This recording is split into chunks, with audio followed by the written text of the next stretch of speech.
Y llegamos a fin de mes. Tenemos un programa que no se lo pueden perder. Presten mucha atención. ¿Me acompañan? En Casa con María. Antes en radio, hoy en SUMEC TV.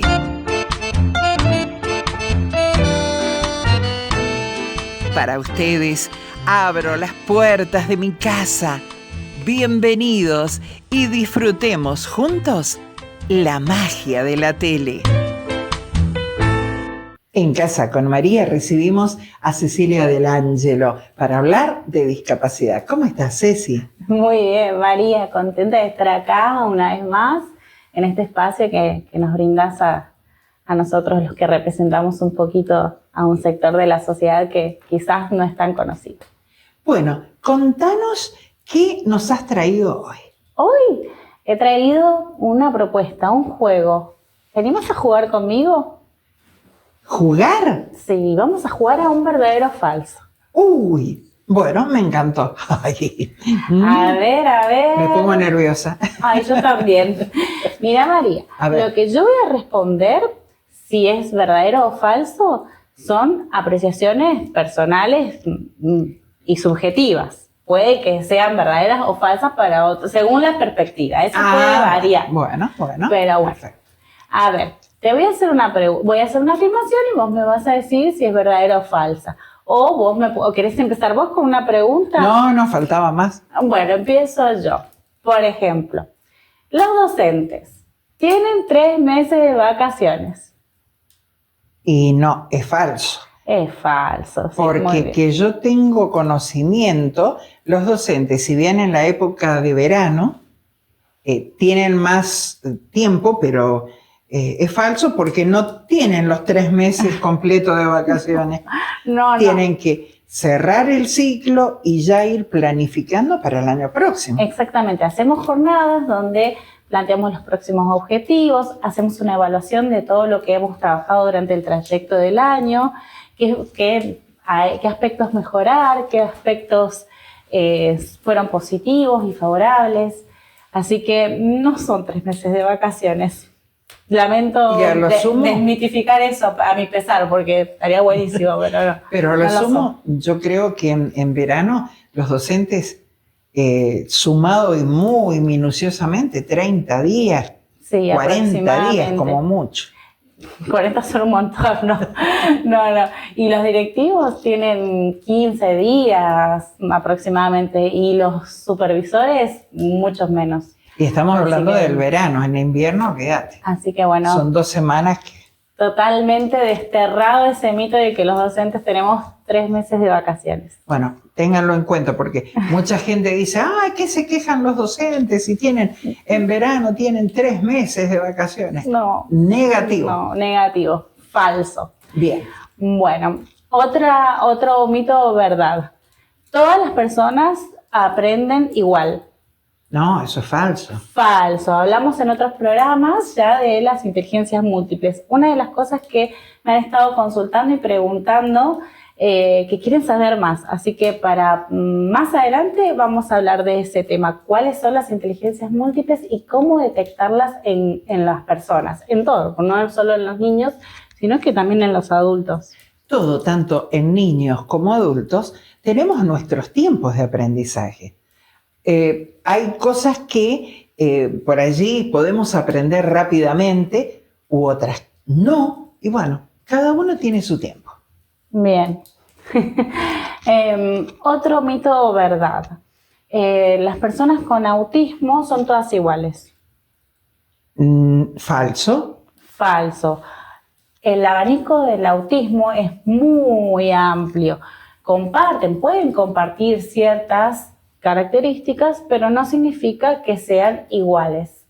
Falso. Muy bien. Y además, dentro del autismo, como otras patologías como síndrome de Down y otras, cada uno lleva un periodo o tiene etapas que según el entorno familiar, los médicos, todo todo lleva a un resultado. En este caso, cada uno lleva su tiempo, por eso dentro de cada discapacidad hay diversas fases y categorías y tiempos. Bien. Para hacer una planificación docente que dé resultados, hay una receta que no puede fallar. Es así y no hay otra. Hay una receta infalible y siempre se aplica para todas las planificaciones en todos los casos.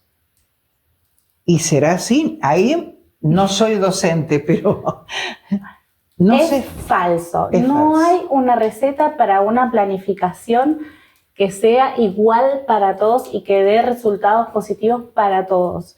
Primero, ¿por qué?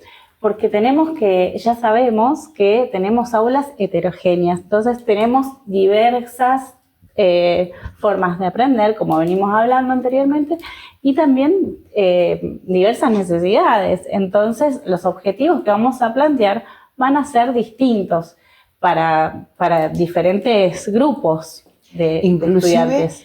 Inclusive, ahí vos me vas a decir si es verdadero o falso. A ver. Hay materias que los chicos tienen que los docentes en lengua, la misma planificación en un aula no es la misma para un docente de lengua que para un docente de matemática o para un docente de ciencias.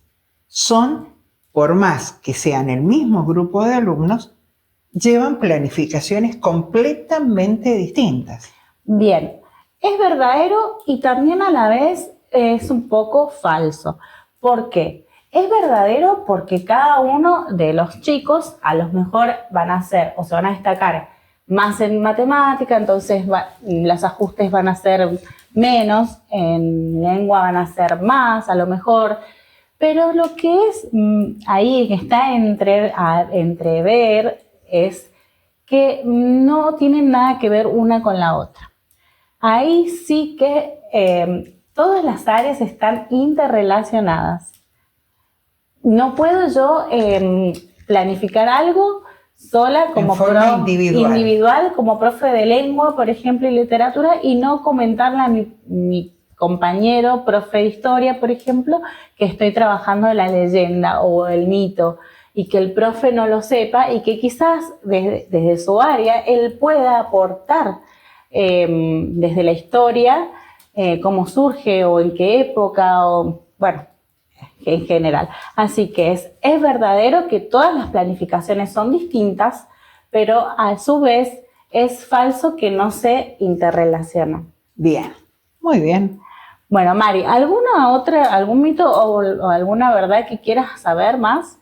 No se me viene en este momento, pero hay muchas dentro de la educación. En la vida diaria hay muchos mitos, verdades y cosas que por allí nosotros creemos que puede ser verdad y por allí es falso. Yo te digo otro. A ver.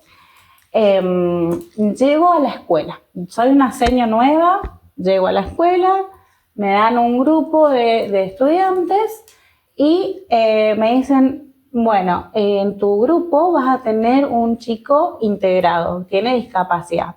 Lo primero que tengo que hacer es ir corriendo a buscar el legajo y ponérmelo a leer. ¿Es verdadero o es falso? Para mí es falso. Para mí. ¿Por qué? A ver. Para mí. Porque lo primero que tengo que ver es si es un chico integrado, primero conocerlo. Excelente. Poder entablar un diálogo, tal vez sí o tal vez al menos poder acercarte a ese niño o esa niña y después ver el legajo, ver la patología, ver en qué, conocer su entorno, su familia y luego, pero lo principal es conocer al niño o niña. Ay, qué linda, Mari, me da unas ganas de abrazarte porque sí, es así, era falso. Cuando nosotros llegamos al grado tenemos que observar cuál es la interacción que hay entre ellos, cuáles son sus intereses, cuáles son sus necesidades. Es recién ahí cuando lo vamos a conocer. Incluso hay veces que ni siquiera nos damos cuenta que hay un niño con CUD, por ejemplo, que hay un niño integrado. ¿Por qué es falso esta afirmación también que decimos vamos directamente a buscar el legajo?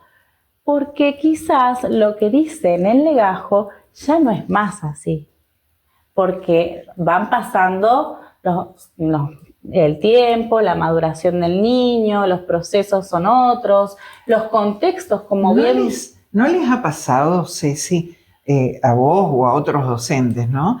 Que llegás al aula, sos nueva, llegás al aula y te dicen, tenés a Juancito que es un alumno integrado, pero Juancito es uno más del grupo y la luz se me enciende en una niña que está en el fondo, que está dentro del contexto habitual de un aula, pero nosotros llevamos la atención a Juancito, pero hay una nena que realmente no interactúa, está callada, no participa. Sí, Mari, ¿Les ha pasado eso? Sí, pasa muchísimo. Y de hecho es una de las consultas que nos hacen muchísimo las señas de común, que me dicen, vos venís por Juancito, pero ¿sabés qué? Tengo fulanito, menganito y Panchito, que yo veo cosas que son alertas y que me dicen, por favor, podés mirar. Y bueno, hay una normativa, hay algo que tenemos que nosotros respetar, que bueno, nosotros como docentes de apoyo llegamos y tenemos que ver al niño que tiene CUD. Pero sin embargo, podemos mirarlo un poco y ayudar y acompañar a esas señas que están necesitando una guía con ellos. Me encantó esto de verdadero y falso, y a ustedes me imagino que también. Sí, hasta nuestro próximo encuentro. Hasta nuestro próximo encuentro, María.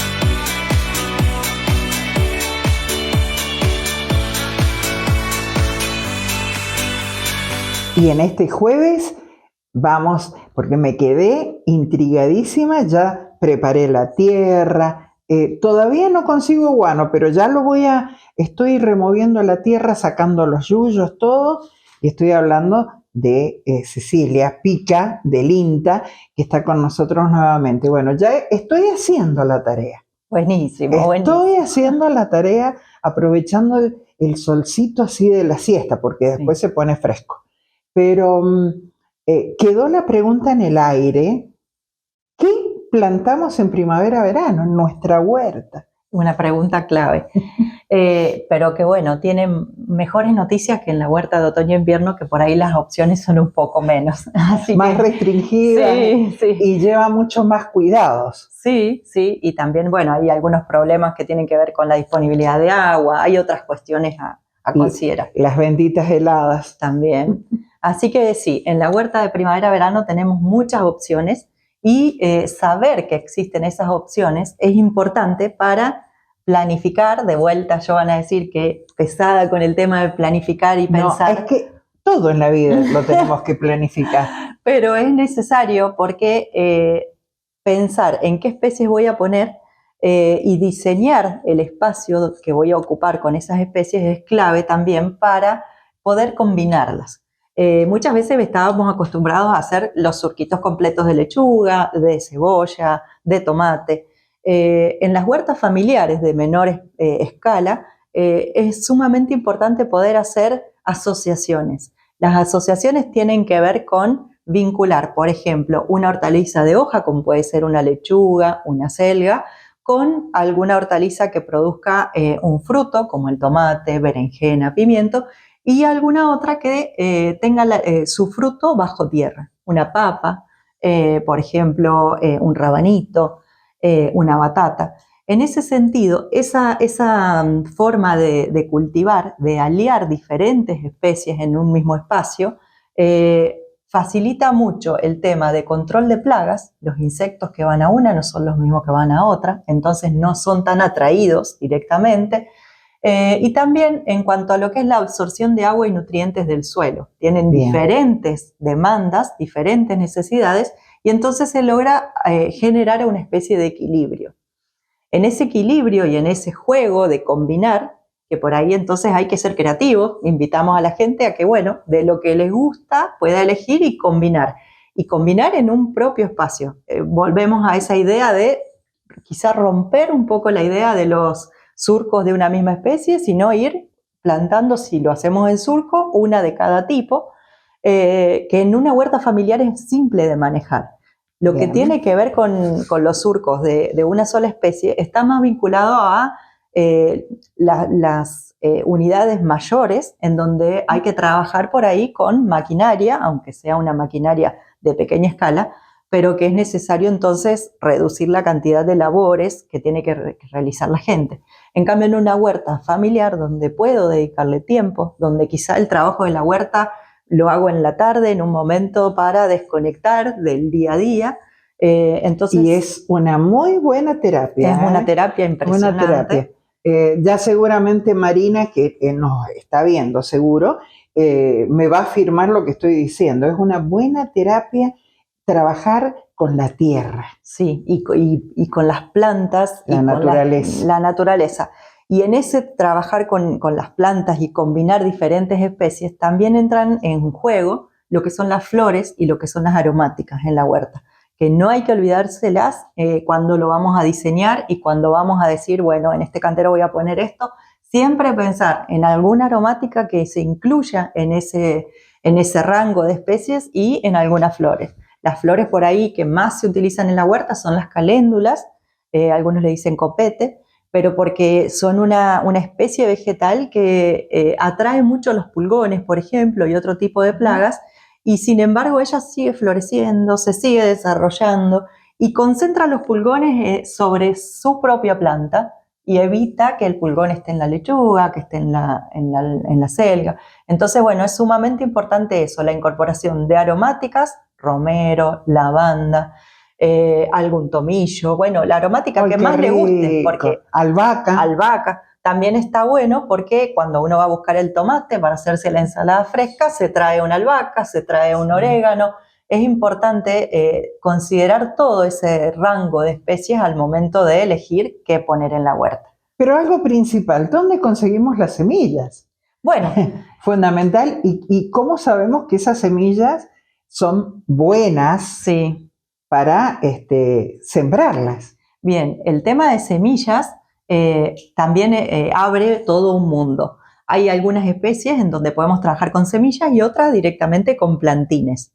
Podemos conseguirlos en los negocios locales, en las agroveterinarias, en diferentes lugares que hay. Los plantines de tal o cual, sí, de tal o cual especie o las semillas. ¿Por qué diferenciamos eso? Cuando la semilla es muy pequeña, normalmente se hace un almácigo o una bandeja de Spilding, que son las bandejitas de plantines que venden en los negocios, y normalmente poder hacer un almácigo o una bandeja permite iniciar antes el ciclo.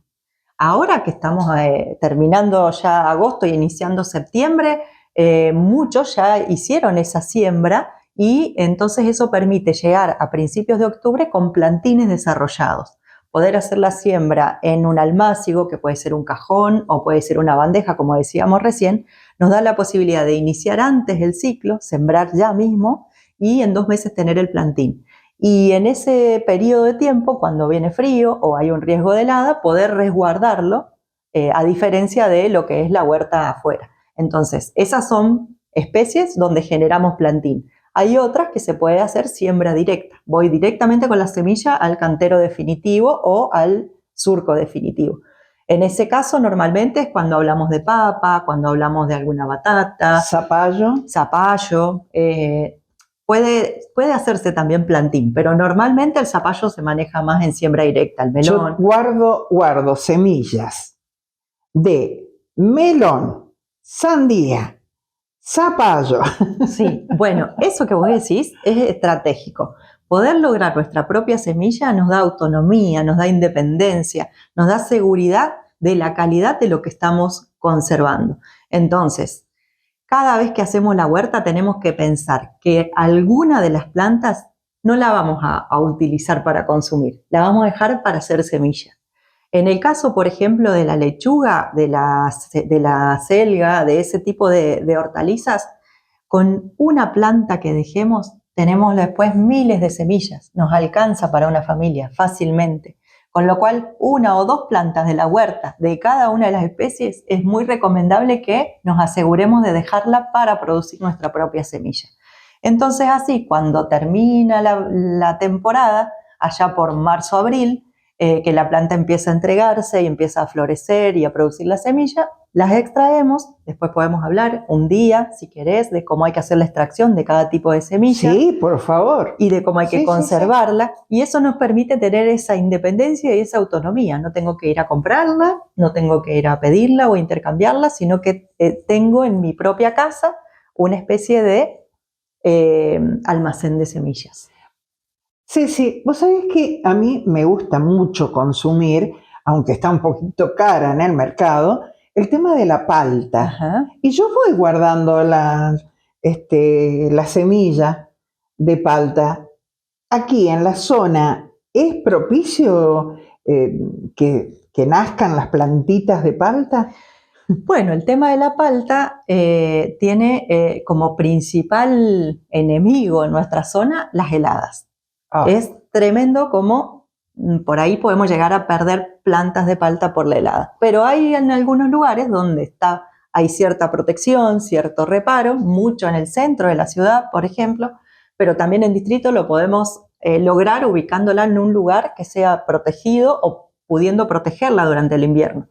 Y lo importante en el caso de la palta es hacerle un proceso a la semilla una vez que la extraemos, que nos permite activar la germinación.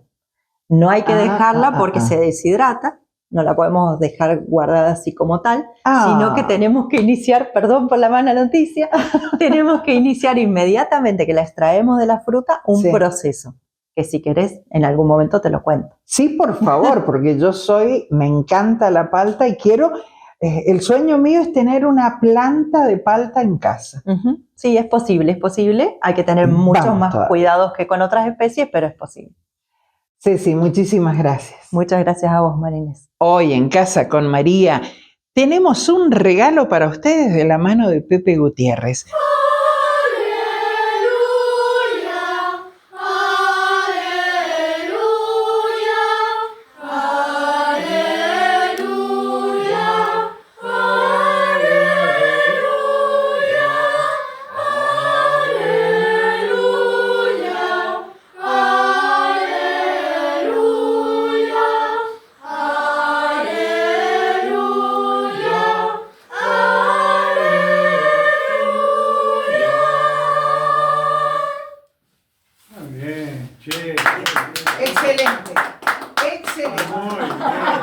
Tenemos el gran honor de recibir a los coreutas, al coro de la capilla San Juan Bosco de Roma Caída, de la mano de nuestro queridísimo amigo Pepe Gutiérrez.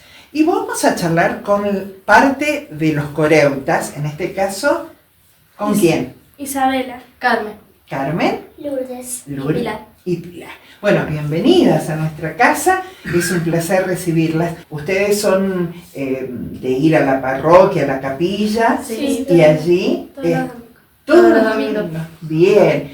¿Y cómo surge esto? ¿Les gusta a ustedes cantar? Sí. Chicas, gracias por estar hoy aquí en nuestro programa, agradecerles por su presencia, a su familia, a cada uno de sus papis, por haber permitido hoy que estuvieran aquí, igual que sus compañeros, de la mano del director del coro, nuestro queridísimo Pepe Gutiérrez.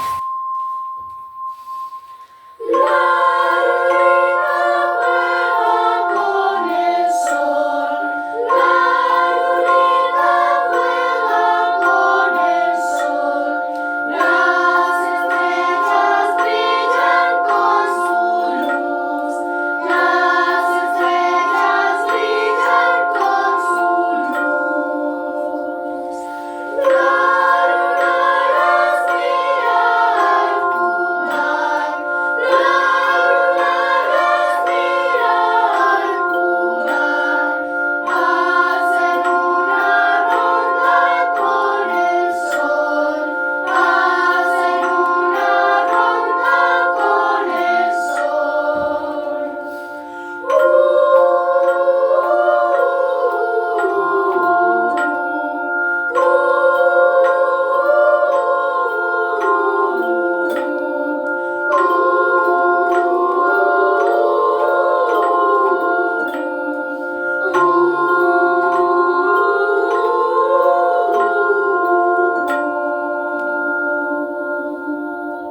Y ahora estamos con Susana y Gabriela aquí en nuestro living, porque bueno, ya hemos escuchado el coro y esos instrumentos, ¿qué son, chicas? Las chimes, se las conoce por chimes, pero originalmente son tubos sonoros. Son tubos metálicos con notas individuales, como diapasones grandes, que recorren la escala cromática. Están por semitonos cada tubo sonoro. ¿Y cómo se ejecutan? Se ejecutan con guantes. ¿Por qué no los podemos tocar? Porque si no se apaga el sonido al contacto con la piel. Ah, mira vos. Entonces hay que ejecutarlos con los guantes. Y bueno, se sacuden y golpea un martillo que emite el sonido.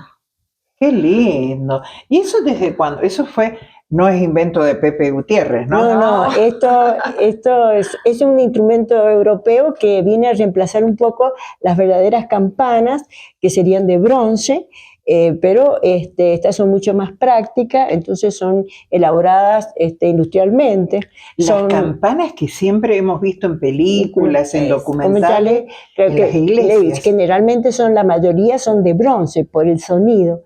Y en la antigüedad, en la Edad Media, al tocar las campanas veían que había un sonido, entonces jugaban con eso, y bueno, esto generaba, ¿cierto?, en las comunidades que la gente decía, no, hasta eso, tanta campana, tanta. Entonces empezaron a ser chiquitas, y después también en la actualidad hay grupos que tocan campanas de bronce, pero son pequeñitas, y bueno, y estas vienen a reemplazar por el costo del bronce, ¿cierto?, es muy inaccesible, digamos, para el común. No solo el costo, sino hoy tener campanas de bronce en una iglesia o algo es como tener oro en polvo, oro en polvo, con claro. El peligro bajo 5 llaves. Claro.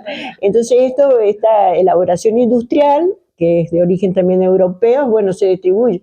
Y llegaron acá a San Rafael de la mano de la directora ¿cómo se llama?, del coro de Alas del Viento de General Alvear, Emilce, y bueno, hicieron contacto, como ellos son profes que trabajan también allá en la orquesta, bueno, hicieron un contacto y lograron traerlas a Estados Unidos en diciembre de 2012. Y bueno, y ahí estábamos, yo pertenecía al coro de la FACAI, donde también Pepe es el director, y bueno, ya ahí empezamos, él las trajo y abrimos, dijimos, ¿qué es esto? Y empecé a mostrar y empezamos, que era en la casa de una amiga que bueno, ya no está con nosotros, está en otro plano, y bueno, y ella nos ofrecía su hábitat y ahí nos juntábamos y así empezamos. Así Qué empezamos a leer. lindo. Y Bueno. él a crear las partituras, porque las partituras tienen también su dificultad, digamos, para elaborarlas. Porque, llevan partituras sí, individuales. Sí, porque es imposible tocar sin partitura, imposible, porque vendría a ser cada chime vendría a ser una nota, entonces como el piano. Entonces somos somos un piano humano con las manos. Bueno, ¿y cuántos son los integrantes de los Chime? Y ahora somos... En este momento somos 4. Somos 4. Sí, somos 4. Necesitamos a alguien que quiera participar, que lo invitamos. Y los invitamos a participar. En la FACAI, ahí pueden contactar a Pepe Gutiérrez, que es nuestro director, y inscribirse, y se aprende, porque se aprende a leer partituras. Si no se sabe, se aprende. Bueno, ya saben, FACAI, allí en Bernardo de Irigoyen, está la FACAI, pueden preguntar por Pepe Gutiérrez, quien no lo conoce, y yo quiero agradecerle a Pepe, porque cuando él estuvo sentado aquí en nuestro living, quedó el compromiso de que iba a traer los tubos sonoros y el coro, y cumplió. Así que agradecimiento para Pepe Gutiérrez. Y a ustedes, por supuesto. Bueno, muchas gracias. Muchas gracias por la invitación también a nosotros. Y en el programa anterior nos quedó latente un tema que es la accidentología doméstica en el hogar. Para hablar del tema, el doctor Juan Sigliotto. Gracias por la invitación. Bienvenido Por favor, nuevamente. Al contrario. Ya esta va a ser su casa también. Ah, bueno, como no tengo la escritura. Sí, el tema que me quedó vez pasada es esto que me preocupa a diario, porque sigo trabajando como traumatólogo en uno de los hospitales de la zona. Y bueno, la consulta traumatológica está plagada de accidentes domiciliarios, que es el accidente más común que tenemos todos, no importa la edad, especialmente en los niños y también especialmente en la tercera, cuarta edad. Entonces, de repente veo mucha indiferencia en cuanto, y se cayó la abuelita, y se cayó la abuelita. Entonces, bueno, el sistema de salud, que siempre es pobre y no alcanza a resolver los problemas, atiende a lo urgente, la fractura, la cirugía, el quirófano, lo que haga falta. Pero nunca se hace el análisis holístico del pre y del post accidente. Es decir, El entorno, lo habíamos hablado. ¿por qué se cayó la abuelita? Bueno, no sé, la abuela se cae, no. Perdió el conocimiento, se mareó, le bajó la presión, toma medicamentos para dormir, toma miorelajantes, no, tiene poca musculatura y no camina, está sentada al lado de la estufa todo el día. Bueno, ¿qué pasa con la fuerza muscular? ¿Qué calzado adecuado tiene? ¿Cómo está la casa? No, la casa, bueno, entonces, ¿cómo se levanta del baño? ¿Cómo sale de la ducha? ¿Cómo se cambia? ¿Dónde se sienta para cambiarse? ¿Cuál es la luminaria que tiene para ver bien de noche? Hay 4.000 macetas con patas que dificultan el pasillo para ir al baño. Cientos de motivos que cuando uno los pone a analizar son prevenibles, porque si habláramos de un accidente que no es como decimos el tránsito, son muertes evitables. Acá hay muchos accidentes evitables. Hace falta un cambio de paradigma, de pensar que atendemos a la consecuencia, Poncio Pilato, y se terminó, ¿no? Bueno, ahí juega un rol principal su entorno familiar. Perfecto. Hijos, nietos, hermanos, ¿por qué no? Adecuar la casa para que la abuela o el abuelo no tenga que subirse a una silla para bajar la lata de la cocina o el aceite que quedó allá arriba. Poner el baño en condiciones, iluminar la casa en condiciones e inclusive, y esto yo sé que vos me vas a dar la razón, muchos abuelos y abuelas, más allá de la accidentología doméstica que estamos hablando, ¿qué pasa? Están los vivos que llaman por teléfono o que golpean la puerta, venimos de tal empresa, porque nos han dicho que está mal la electricidad, que el gas, que el agua. Bueno, familia, hay que advertir a esa abuela y a ese abuelo las consecuencias que hoy los vivos de siempre, que los abuelos caen. Y no solamente caen al piso, caen, sufren un accidente. Entonces, la casa, volviendo al tema, ponerla en condiciones, dejar todo a mano para que esa abuela y ese abuelo tenga accesibilidad a sus cosas. Sí, de hecho, en otro país un poquito más progresado que el nuestro, la misma institución, como si fuera acá el PAMI, le provee de una bochita llamada Google, donde el sistema monitorea el domicilio. Usted puede hablar con un familiar, yo lo he visto, por favor Google, llámame a mi hija porque me caí. El Google escucha, tiene grabada la llamada, está conectado a internet, hace la llamada y se conecta. El que se cayó con el familiar, no tiene por qué ni andar invocando los números, y más si es de noche. Entonces, se progresa en el mundo, los neozelandeses también, cómo hacer para evitar esa caída, porque después de una caída hay miedo. Sí, totalmente. Miedo a volver a caerse. Y entonces eso inhibe, ya uno anda más titubeante para caminar, no quiero caminar, abuela, tenemos que salir, no quiero, no puedo, me duele, no.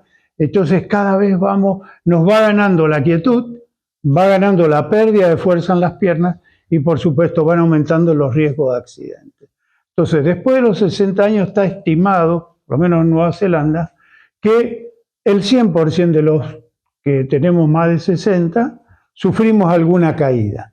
El tema es no dejarla pasar sino reinterpretar esto de las causas, para el bien de, por ponerte un ejemplo, Nueva Zelanda detectó que muchísimas personas toman medicación para dormir por insomnio. Es una de las patologías que los geriatras refieren muy frecuente, el insomnio.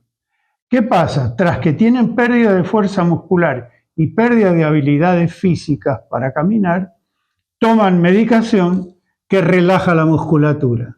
Entonces, en el levantarse a media madrugada o en la mañana no hay fuerza de pierna suficiente para soportar el propio peso, para soportar un giro, para correr algo pesado, para sortear algo desparejo en el piso, y con la locura de los porcelanatos que todo patina y bueno. Entonces lograron, con esto que hablamos de la medicina holística, que los médicos de cabecera no recomendaran comprimidos para dormir para que no hubiera pérdida de fuerzas. Primeros 2 o 3 meses lograron una bajada en la accidentología domiciliaria. ¡Qué increíble! Increíble, pero ¿qué pasó? Los abuelitos, que cuando no duermen se ponen peor, empezaron a tomar las pastillas de nuevo. Entonces, por ahí una buena medida, si no va acompañado de alguna ayuda familiar o demás, termina en saco roto, ¿no? Pero hay mucho que hacer y no se hace, ni menos en nuestros sistemas de salud tan poco pensados en esto, en lo holístico. Están más en salir adelante con la radiografía, la resonancia, la cirugía, pero no ponen que el costo que eso significa se puede evitar con la prevención. Bueno, a tener muchísima precaución y familia. Tal cual. Porque es muy fácil decir, llegan a cierta edad los abuelos y dicen, Se es cayó el geriátrico, abuelito. vamos al geriátrico Claro. para no hacerse cargo. Claro. Es lo más fácil. Sí. Es un mundo complicado, no digo que sea fácil. Muchos familiares no pueden ayudar, no pueden asistir, mucha gente mayor con discapacidades de todo tipo, psiquiátricas, mentales, físicas, cognitivas, están solos. Entonces, bueno, no nos quieren molestar, no denuncian que se cayeron.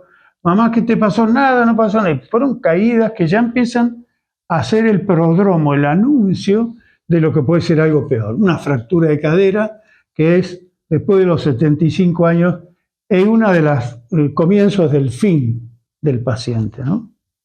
Hay algo que es muy cierto, que también quienes son protagonistas en ayudar a la abuela o al abuelo que está solo son los vecinos. Sí, tal cual. Muchísimos ayudan. Corren un rol Sí. fundamental, Sí. que están atentos al abuelo, a la abuela, inclusive hasta los hijos de los vecinos le van a hacer las compras Sí. a esos abuelos. Sí, si les pasa algo, el que se entera es el vecino. Hoy no la vi salir a barrer, hoy, sí, es muy cierto eso. Pero bueno, también tenemos un pacientito que por muchos motivos le cuesta cambiar. Entonces, si antes se subía al techo para sacar las hojas, hoy a los 80 años está haciendo equilibrio arriba de una escalera para limpiar las canaletas. Y bueno, no está en aptitud. Y la señora que corría las macetas, porque el sol ahora viene de otro lado, y bueno, no tiene una columna para mover una maceta de 20 kilos de arena y de tierra, en fin. Tenemos también la rigidez de el que no quiere cambiar y quiere que las cosas sean como antes. Y su aptitud no es como antes. Bueno, eso. Mamá, te he dicho que no tenés que limpiar los vidrios. Sí, pero si yo siempre los limpié. Bueno, pero ahora tenés 77 años. Sí, es complicado, no es fácil. Pero es un tema que si no se aborda, seguimos en el lamento, como pasó con el accidente de tránsito. Todos lamentamos estas víctimas de causas prevenibles, y estas también son causas prevenibles, ¿no? Por eso me tomo el decir, te agradezco que difundas temas que son de prevención y de educación. Y a mí me encanta porque lo dije en nuestro anterior programa, que antes lo hacíamos en radio, en Casa con María, en radio. Seguro. Ahora en Casa con María, en TV. Seguro, como sea. Que la gente escuche, aprenda, Sí. prevenga. Y esto de que no es normal que se cayó la abuelita. Bueno, qué sé yo. No es normal. Hay que estudiar holísticamente el antes, el durante, que es por lo que se ocupa el sistema de salud, pero también el después. Porque después de una caída queda miedo. Miedo a que pase de vuelta.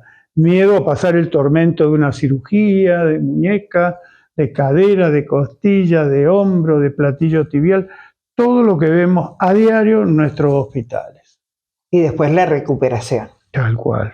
Vos hacías referencia, y eso lo vamos a dejar como tema pendiente, hacías mucha referencia a lo holístico. Sí. ¿Has estudiado vos también como profesional? De hecho, la biodecodificación, que fue por donde empecé, es la manera de mirar a la enfermedad con todo lo que implica, ¿no?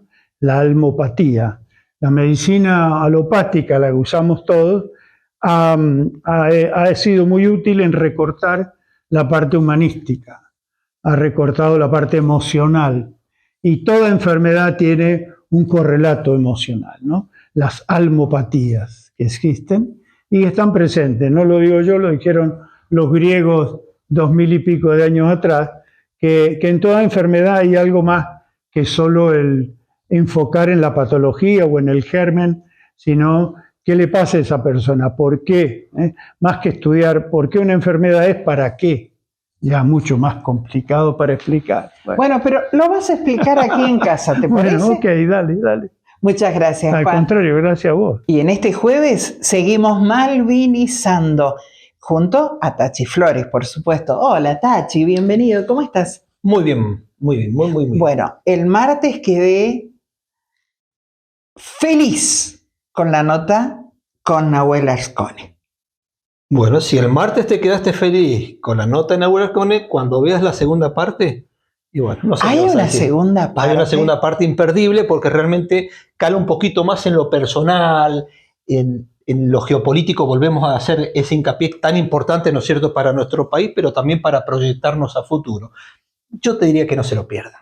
Bien, vamos entonces a la segunda parte, pero antes agradecerle a Nahuel Ascone por haber estado aquí en nuestro living en Casa con María, malvinizando. ¿Lo vemos? Lo vemos.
Bueno, la pregunta que me he hecho todo este tiempo, y quiero hacértela, no quiero que pase sin esta entrevista sin hacértela.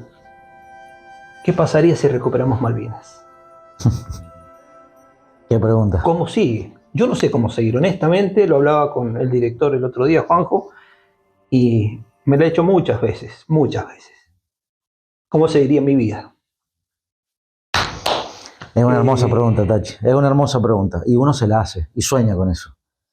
Sueña con eso, lo añora. Y cuando te veo con ojos virosos me haces emocionar porque imagínate tenerte al lado tuyo, a sabienda de toda tu historia, acordándome de los muchachos. Y uno sueña con eso, Tachi. sueña, lo abraza, y nosotros que somos hombres de fe, sabemos que quizás no nos va a tocar verlo, Es probable. pero vamos a estar presentes, porque creemos en la trascendencia.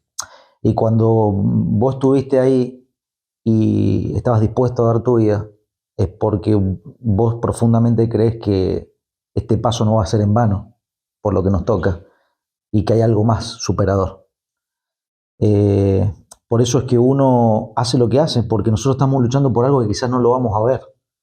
Entonces eso también nos hace mucho más superadores, y en eso también nos diferenciamos del inglés, con nuestra fe, nuestra espiritualidad. No tenemos que avergonzarnos nunca de nuestra fe. Y eso no significa si sos católico, protestante, es abrazar en algo un sentido de trascendencia. A nosotros y a ustedes los acompañó la Virgen de Luján, nuestra patrona, acompañó en las islas. Y a los náufragos la Estela Maris. Exacto, es así. Eso tiene que ver con nuestra tradición, con nuestra historia. Y cuando vos me preguntás cómo te imaginás ese día, y se me pone la piel de gallina, porque sería un día de julio totalmente de festejo, de abrazar a los 649 caídos, a cada una de su familia, a cada una de las madres de Malvinas, abrazarlos a ustedes, abrazar nuestro futuro, porque a partir de ese primer día que podríamos tocar, y también yo, Tachi, en esto discúlpame, porque la pregunta mía, que a veces me lo he hecho, lo hablo con mis hijos, ¿vos pisarías Malvinas? Y te digo la verdad, Tachi, lo dudo, porque que me tengan que firmar el pasaporte como un extranjero de mi propia tierra, ahí es jodido. A mí me encantaría pisarla cuando sea nuestra. O tener que pisarla, y esto te lo digo con total respeto, Tachi. Si yo tengo que dar la vida por una causa nacional, estoy totalmente convencido que lo haría. Lo haría. Yo sería un voluntario, pero sin lugar a duda. Sin lugar a duda. A nosotros nos enseñaron que no hay mayor gesto de amor que dar la vida por tu par, ¿no es cierto? Y eso se vio en Malvinas. Yo creo que si se recuperan Malvinas es terminar de reivindicar el sacrificio, la voluntad, la puesta en juego de cada uno de los que no volvieron. Eso por un lado. Y por otro lado, ¿qué hay? Aparte de reivindicar la vida por nuestros camaradas caídos, ¿cómo sigue? Yo no sabría cómo seguir. Porque gran parte de mi vida se fundamenta en esto que estoy haciendo en Malvinizar. Yo siento algunos vacíos, es decir, siento que puedo ser útil en este aspecto. No sé en qué otro aspecto podré ser útil en mi vida. Para con mis hijos, para con mi familia, para con la sociedad. Creo que estoy haciendo esto de tratar de grabar a fuego. Porque si olvidamos y le damos la espalda a la causa de Malvinas, le estamos dando la espalda a aquellos que ofrendaron su vida por la patria, por aquel pedacito de tierra que no conocíamos, por aquel sijuro. Sin duda. De la jura de banderas que nos desgarrábamos en las entrañas, decíamos, pues sí, juro. Para nosotros fue algo realmente sublime que queda en la retina de nuestros ojos de por vida esa jura de banderas. Y realmente no sabría cómo seguir en la vida después de la recuperación de Malvinas, honestamente. Es una pregunta hermosa, Tachi. Pero lo primero es, imagínate nuestro pabellón nacional enarbolado. Ya sería algo justo, necesario. Y después de ahí, transmitir el calor y el espíritu argentino. Que ojo, ya lo hicimos, Tachi, porque antes de la contienda bélica nosotros llevamos el gas a Malvinas. Sí. Estuvo nuestra YPF. Nosotros en la década de los 70 hubo un acercamiento con los isleños. Esa es la diferencia que tenemos con el inglés. Nosotros no vamos, si nosotros recuperamos, vamos a abrazar, no vamos a expulsar. Esa es la diferencia que tenemos con ellos. Ellos cuando colonizaron este hermoso continente americano, ellos asesinaron. Sí. Nosotros abrazamos de otra manera. Abrazamos de otra manera. Entonces lo primero que vamos a hacer es abrazar a los isleños y abrazar las islas y unirla a esta Argentina bicontinental y estratégica de cara al continente blanco, la Antártida. No nos tenemos que olvidar, porque la Antártida es un continente de muchísima riqueza y que va a ser fuente también de riqueza para las generaciones futuras de argentinos. Y también de latinoamericanos, porque en esto también hay que trabajar con el pueblo hermano de Chile. Porque acá hay una cuestión geopolítica que Latinoamérica no está trabajando bien. Desde la década del 50, cuando se trabajó el ABC, Argentina, Brasil, Chile, desgraciadamente la dirigencia política de los distintos países no ha estado a la altura. No ha estado a la altura. Nosotros nos tenemos que unir los latinoamericanos pensando en la Antártida. Chile no es un enemigo, tiene que ser un socio, un país hermano. Y en tiempos de agosto, de San Martín, que se habla de San Martín, de O'Higgins, de liberar a Argentina, Chile, Perú, ese espíritu de hermandad tiene que recuperarse. Y a veces... ¿Estamos lejos? Estamos lejos, Tachi. Muy lejos, ¿no? Estamos lejos, Tachi. Estamos lejos. La verdad, hay que decir las cosas como son. Sí, tal cual. Sí, Porque, bueno. no, porque a veces, ¿sabes? Con esta cuestión de brindar, porque hay que brindar esperanza, tampoco no tenemos que ser apocalípticos, pero tenemos que ser realistas. Y yo como dirigente trato de ser realista. ¿Cuál es la realidad de la Argentina? Somos una semicolonia. Sin lugar a dudas, e insisto, disculpame si sea reiterativo, Tachi, pero que nos tiene que entrar en la cabeza. Pero es que aparte uno no ve, ¿no es cierto?, desde afuera y sin participar, en mi caso, en ningún partido político, sin estar tan inmerso en la política, no veo que haya a futuro algo bonito como para cumplimentar lo que vos decís, que se trabaje, ¿no es cierto?, consolidadamente y no periféricamente con estos países. No. Pero yo te entiendo, porque la Argentina, en ese movimiento pendular que tiene con los distintos gobiernos que van oscilando, no tiene una política exterior clara y concisa. En la Argentina están faltando estadistas, Tachi. Sí, sí. Esa es la cuestión. Entonces vos tenés que tener una política exterior a largo plazo. Ojo, Brasil la tiene, ¿eh? Brasil la tiene. Nosotros no. Entonces acá te cambia un gobierno nacional y vas oscilando pendularmente de un lado al otro. Primero y principal, mareás a los propios y mareás a los países hermanos. Entonces vas a decir, che, cambia el gobierno de la Argentina y ahora Malvinas, ahora vemos una posición de este gobierno nacional respecto a Malvinas, cambia el gobierno, otra mirada. Entonces nosotros no podemos caer a los países hermanos de que terminan haciendo de trampolín a los intereses geopolíticos de Gran Bretaña cuando nosotros no tenemos una coherencia. Pero la responsabilidad de eso, Tachi, es de los dirigentes políticos. Yo lo que veo desde afuera, pero conociendo un poquito, ¿no es cierto?, el tema Malvinas, pareciéramos como país bipolar. Entre un gobierno tiene una postura que no se acompaña con el gobierno. Debieran haber objetivos comunes porque es en pos de nuestros ciudadanos, no en pos de un partido político. Se debería trabajar mancomunadamente fuera de las diferencias internas que hay entre un partido y otro, pero con objetivos comunes afines al país, Totalmente. a quienes pisamos esta tierra, sin perder de vista que no solamente en Malvinas, sino que mucho antes también se perdieron mucha vida en pos de tener un país, como bien decía vos, libre y soberano. Sí, sin duda. Y Malvinas, ese concepto, Malvinas nos une. Malvinas en la política exterior tiene que ser el núcleo tiene que ser. Y para eso, Tachi, tenemos que estudiar mucho, y nos falta mucho a los dirigentes en eso. La capacitación es obligatoria y es permanente, hay que estudiar todos los días. Y para eso hay que tener humildad, no creerse uno que se la sabe toda, aprender, compartir información, compartirla. En esto no se va... Estudiar, y nosotros lo hacemos, Tachi, que nos compartimos notas y mira esto. Yo lo hablaba con Juan, y vuelvo a insistir en esta figura de Juan Rattenbach porque es una persona joven, nieto del general Rattenbach, por favor, y alguien que se dedica a las 24 horas, respira Malvinas, transpira Malvinas, estudia Malvinas. Entonces aprovechar eso, a esos compatriotas que tenemos. Y la formación de formadores, lo que ustedes están haciendo visitando cada escuela de San Rafael, y eso se hace a lo largo y a lo ancho de la patria, es crucial. Es crucial. Fundamental, sí. Y ya están pasando cosas muy lindas en la Argentina respecto a la malvinización. Y vos fijate que también, y en esto déjame dar este dato de color, que vos por supuesto que lo sabes, pero también ese fuego sagrado que tenemos en Argentina en nuestra cultura, como el fútbol, por ejemplo, le ha terminado de dar ese toque distintivo, ¿no? Seguro. Con lo que nos pasó, lo del Mundial fue maravilloso.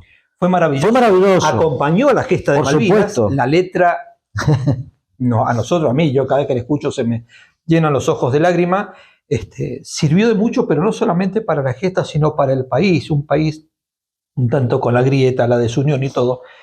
Nos volvimos a abrazar. Sí. Y volvimos a taparnos todos con la misma manta, la celeste y blanca. Pero sin duda. Te quiero agradecer la presencia, no quiero dejar pasar de largo y agradecerte públicamente el que me hayas dado la posibilidad a mí de poder traer acá, en Casa con María, al living, ¿no es cierto?, a Juan Rattenbach. así que lamentablemente fue muy poquito el tiempo en que lo pudimos disfrutar. Tiene unos parámetros buenísimos para copiar. Así que bueno, ojalá que nuestro país entienda, nuestros televidentes entiendan que Malvinas es hoy, mañana y siempre. Muchas gracias por tenerme. A vos, hermano. Fin de mes, se terminó agosto. Vamos todavía.